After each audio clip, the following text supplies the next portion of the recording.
Nazi Ranipur में आबादगारनि जो पानी की खोट खिलाफ नेशनल हाईवे क़ौमी शाहरा लॻ NBB बैंक कैंप क़ाइम करे हथन में पेना फ्लैट खणी पानी नाहे छो भला कर नारा हणंदे एहतजाजी मुज़ाहरो कयो। काफ़ी टाइम खां पाणीअ खां महरूम आहिनि ऐं फ़सुल बिल्कुलु सुकी तबाह थी विया आहिनि ऐं मजबूर थी अॼु जेके आबादगार आहिनि उहे अची हिन रोड ते क़ौमी शाहरा ते कैंप क़ाइमु कई अथऊं ऐं हिननि जो जेको मुतालबात आहिनि ऐं जूं ॻाल्हियूं आहिनि अचो त उनखां पुछूं त छा था चऊं।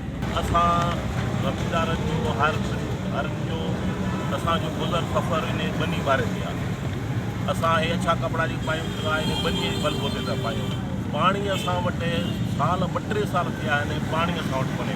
न पूरा कया ऐं पाणी न ॾिनो वियो त अञा इन खां वधीक दड़ो वणंदासीं ऐं असां चीफ जस्टिस खे मुराद अली शाह के ऐं जेके बि आला इक़्तिदार वारा आहिनि उन्हनि खे सभिनी खे अपील था कयूं त असांजे आबादगारनि खे पाणी ॾिनो वञे न त पोइ असां रोड बंदि कंदा। हीअ जेको एहतजाजी कैंप लॻाई वई आहे इन में 8 खां 10 कम्यूनिटियूं ऐं राज आहिनि जेके 200-500 हज़ार घर ते मुश्तमिल आहिनि ऐं तक़रीबन 10 खां 12 दियूं अचनि जंहिंमें दराज़ा माइनर आहे, ग़ुलाम अली शाह आहे, अब्दुलवा आहे। इन ते जेके फ़सुल पहिरियों ई ॾिसो तव्हां बरसातुनि में एतिरा मुतासिर अवाम थियो जो घर ड्रही विया ऐं फ़सुल तबाह थी विया।